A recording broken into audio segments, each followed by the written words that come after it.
welcome to the show.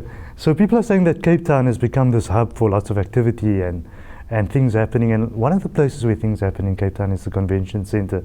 So something big is happening there, and that's the Factory Shop Expo, and Shahieda van der Schyff is here. She's the CEO. She's going to tell us all about it. I know that when we think about factory shops, we have this funny idea, and we're going to dispel that myth too. Shahieda, welcome to the show. Shukran, Faizal, for having me. Now, it's exciting because, I must be honest, I'm one of those people that go and scratch by things. And I want to see things and different things, and especially if there's technology also, then I'll be scratching around. But I'm not sure what you have going at the Factory Shop Expo. I know it's 4 years. I know that there's lots of work involved.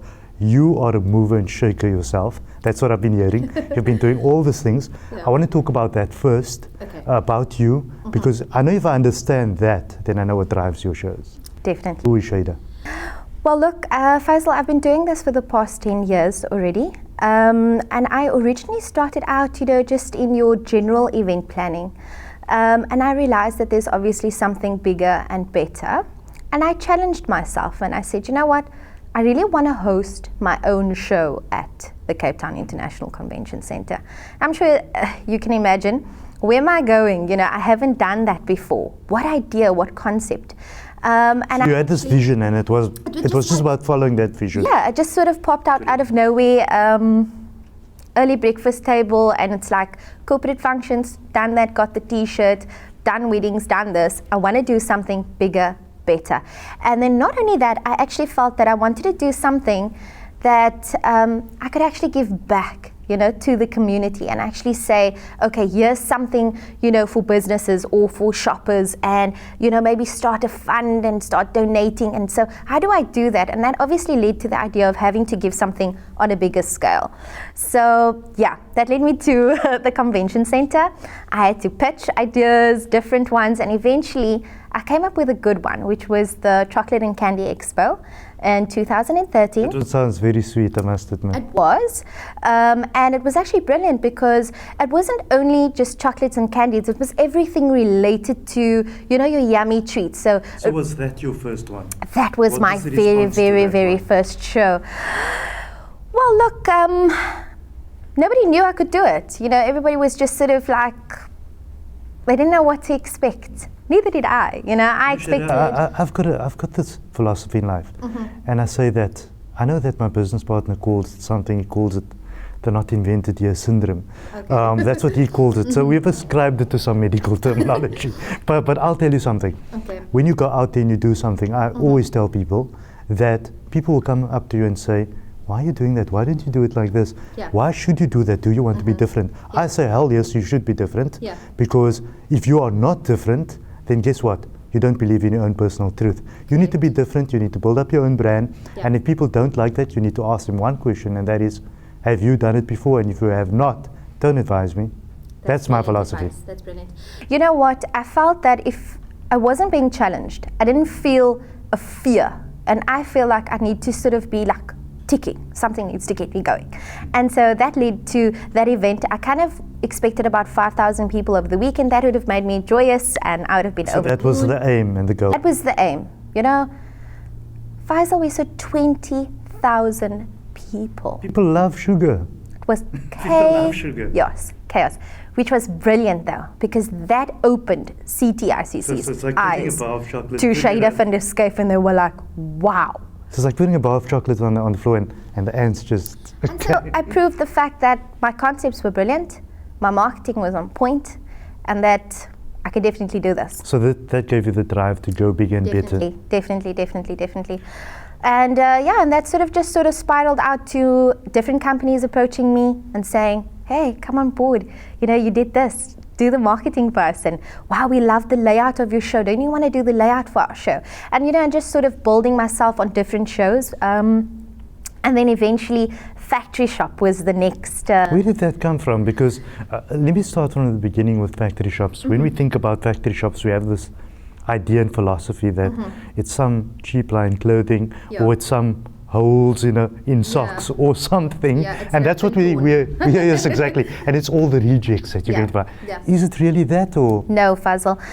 Being a mom of 3 kids, I definitely, don't want a hole in my pocket. I'm definitely a wise shopper.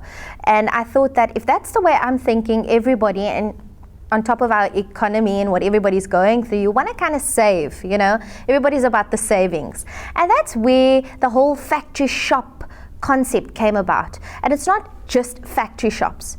It's giving people good quality product at factory prices. So that was the element there. So that's the big key. It's good quality at factory shop prices. Right. Factory shop prices. That is really what it's all about. And, I get a lot of people, like you said, that thinks, it's all tattered and torn and it's not, I don't wear factory clothes. And then I kind of laugh at them because they don't really know what's going on. You could get top designers in the show that is doing a clearance sale. So it would be off the ramp and they're sitting with designer coats. They come to factory shop, slash the prices, and that's the type of deals that you're actually getting at the show. So I know that you had this last year and the year before, it's the 4th year. Yes.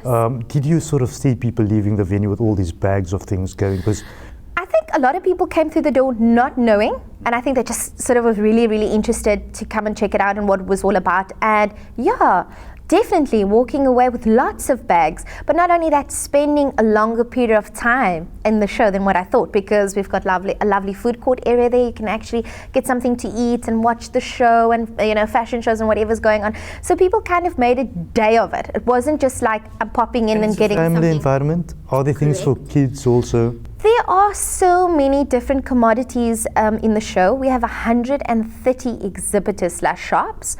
So a little bit of everything. Everything from household, clothing, accessories, like you're saying, for kids as well. So it's not just, set to one thing. You can find a little bit of everything there.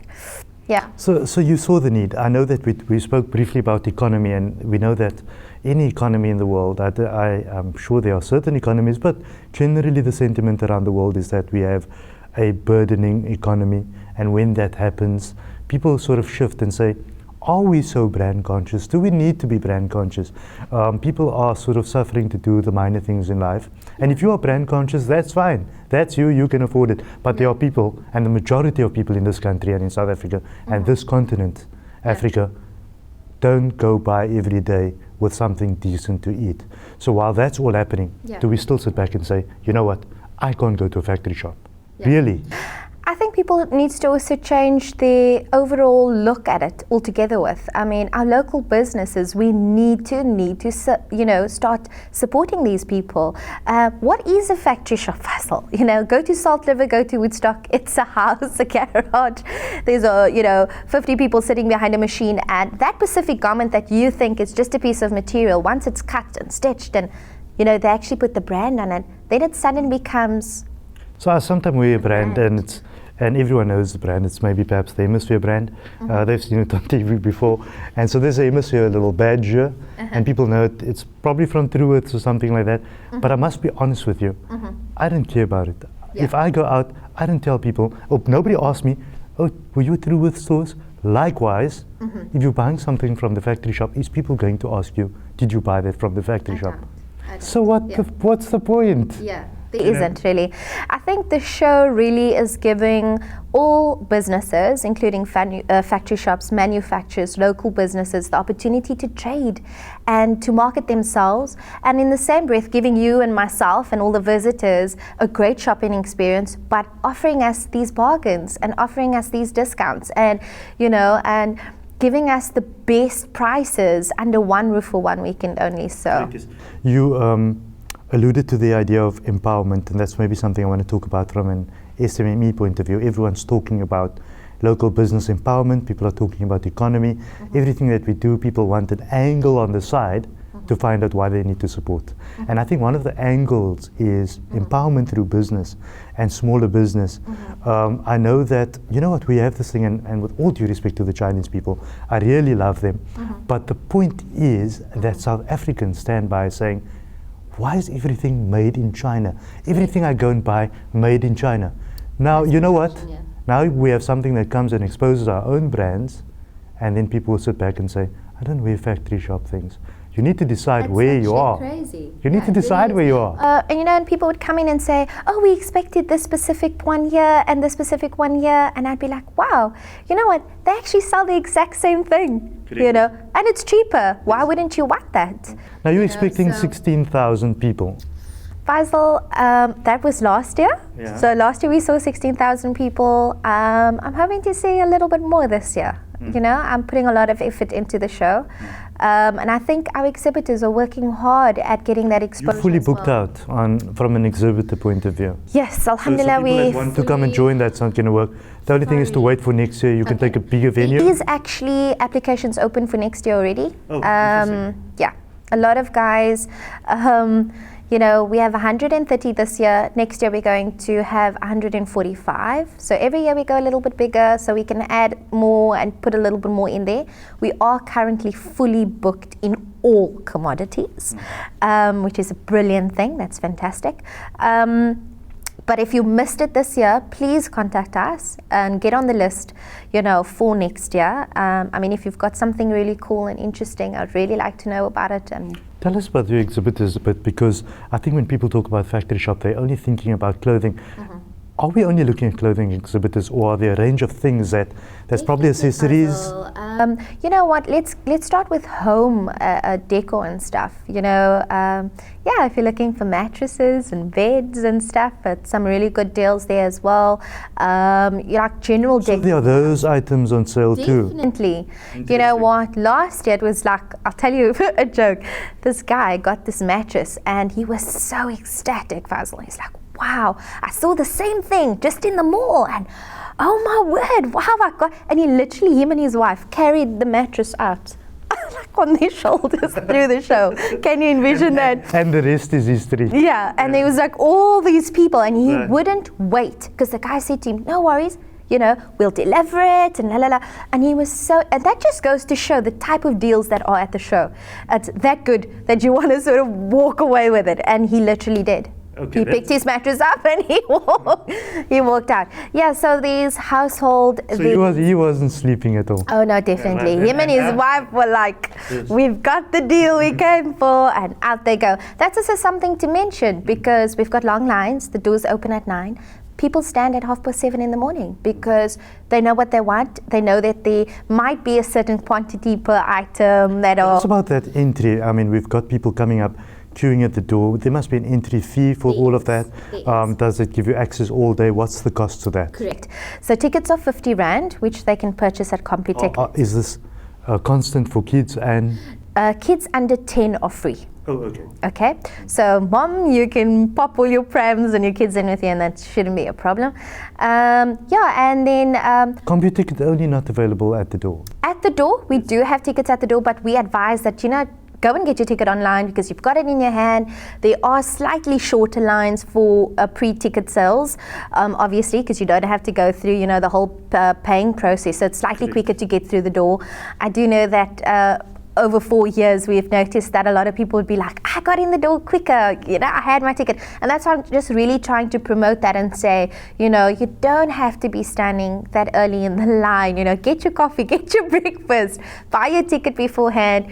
You're gonna be okay, that type of thing. And it's been quite a job and a half trying to keep all these thousands of people happy in that line, waiting to get in there. So get your ticket online. Dates. What dates exactly are we starting and ending? Okay, trading days are the 30th and 31st of July. That's Saturday and Sunday. Saturday, Sunday. What time does that start? Doors open at 9 and close at 6 both days. Close at 6, right? Okay, so that's an extensive approach, and where people can come out, spend the day there perhaps. Yes. I know that if you're going into town, into Cape Town, into the Cape Town region, or if you're here from different cities, it would be a nice thing for you to get a feel of all of that. Definitely. I would say it's not only a great shopping experience. It's just the interaction and the entertainment and the vibe that's inside the show is so magnificent, really. And all these exhibitors as well, from all these different levels of businesses, are now submerging and getting to know one another. And there's been so many success stories in the previous years. Just to give you an indication, there was this young lady and she was manufacturing what I believe you call a snood today, which was like a wraparound scarf. I went and That's what they call it. Yeah. And I went to her place and we sat down and we looked at what she had, and I thought, wow, this is a really good quality product. And she's like, guess what, Shahieda, it's only 50 Rand. I'm like, wow, all this material, how do you even make money? You know, that was my question. And anyway, she ended up being there. She was sold out. She was like shocked. She sold out. Phoned her hubby and said, hey, bring the rest of the stuff from home. And, you know, she had a ball of a time. But she actually called me afterwards and she said, you know what, Shahieda? There was a scout at the show. A scout? A scout from a big company. Okay. And I'm like, wow. So that's for clothing lines and stuff like that, yeah. And she said, this designer fell in love with my snood and is ordering large quantities from me. And I was like, wow, that is absolutely amazing. And that's empowerment. You know, and she's like, wow, I made so much money on the weekend, but I now have constant work for the next 3 years. What more could you possibly want than constant work, making money and getting that exposure? And that really made me feel good about the show in its totality. You know that this woman from, you know, a little place in Salt River is now gonna, you know, grow, and it's not only looking after her, it's her husband who couldn't work and 5 kids. And I was like, that's fantastic. Correct. Now, Shahieda, you personally, what we perceive to this point is you're a mover, a shaker, you're busy making it happen. You seem to be having this inspirational ideas that you take from paper and you put them out there and you make them happen. I know that your personal journey has also been an interesting one, and we chatted about that earlier on. It's something that I maybe want to talk to you about in a future show. I know you have a very inspirational story to talk about with regards to the challenges regarding your parents and that sort of thing. And sometimes it's my opinion and belief that those challenges and those philosophies and that need to self-actualize and become a self-actualizing individual that has this positive energy that I pick up from you comes from one's life experiences and those ideologies and philosophies linked to your motivations. Now, many people watching the show now look up to people like yourself, especially the woman out there that says, I'm sort of stuck in my little bubble at home. I haven't had these opportunities.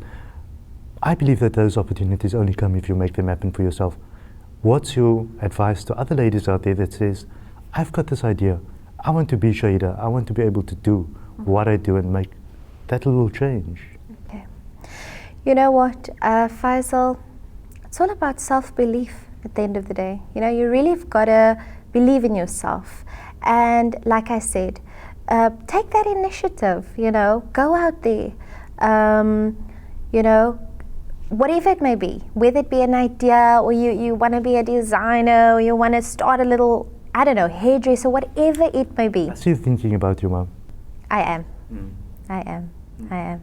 Do you think she'd be proud of you today? Immensely. So it's a very inspiring story and something I really want to talk about on the upcoming shows. And I'm going to keep our viewers in the bracket in that, not tell you what it's all about, but I know it's a very inspiring story. And therefore we need to support people like Shahieda and what she's doing, because there are greater journeys behind people and you become part of that journey as you go along. Your advice to the public? You know, Faizal, sorry for getting emotional about it, but it's been a journey. It's been a journey, and I'm just so thankful that I sit here with you today and I can actually tell my story and help people out there, whether it be in business or just motivating them. You know, don't let anything stop you. You know, go for it. That's all that I can say. You know. Shahieda van der Schyff, she's the CEO of the event coming up, and she's getting me to also drop some tears there. It happens now and then on the show, but I love these inspiring stories. And I'll tell you why you need to support this particular event, and that's because Shahieda has a story, and she has a motivational story, one of empowerment. She's an embodiment of motivation, development, belief, understanding. And sometimes when we get behind these people, we drive that force and that vision. So it's your prerogative to go down to the Expo, the Factory Shop Expo happening in Cape Town. The details are on screen. Until next time, thank you for joining us. Goodbye.